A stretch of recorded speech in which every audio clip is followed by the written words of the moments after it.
America సుంకాల నేపథ్యంలో అంతర్జాతీయ మార్కెట్లో రూపాయి విలువ మరింత పతనమైంది. డాలర్తో పోలిస్తే మారకం విలువ 88.44 రూపాయల వద్ద ఆల్ టైమ్ కనిష్టాన్ని తాకింది.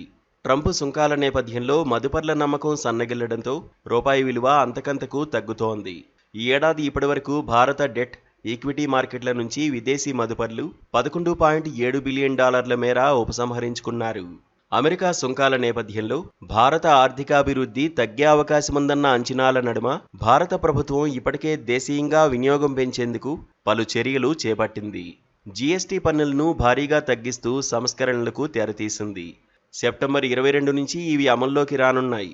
మరోవైపు భారత్, అమెరికాల మధ్య త్వరలో వాణిజ్య ఒప్పందం కుదరనుందన్న వార్తలు కూడా వెలువడుతున్నాయి.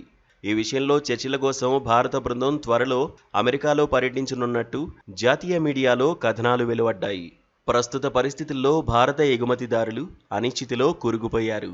స్వల్పకాలిక ఎగుడుదిగుడులు తప్పవని విశ్లేషకులు భావిస్తున్నారు. ఇక రూపాయి బలహీనపడ్డాన్ని అడ్డుకునేందుకు ఆర్బీఐ ఇప్పటికే రంగంలోకి దిగింది. డాలర్ను విక్రయిస్తూ రూపాయి విలువ మరింత దిగజారకుండా అడ్డుకుంటోంది. రూపాయి మారకం విలువలో ఎగుడుదిగుడుల ప్రభావాన్ని వీలైనంతగా తగ్గించడమే ఆర్బీఐ చర్యల ముఖ్య ఉద్దేశమని విశ్లేషకులు, బ్యాంకర్లు కామెంట్ చేస్తున్నారు. రూపాయిపై ఒత్తిడి మరికొంతకాలం పాటు కొనసాగే అవకాశముందని చెబుతున్నారు. ఇతర ఆసియా కరెన్సీలు మాత్రం వాణిజ్య అస్థిరతను కొంత మెరుగ్గానే తట్టుకుంటున్నాయని చెబుతున్నారు.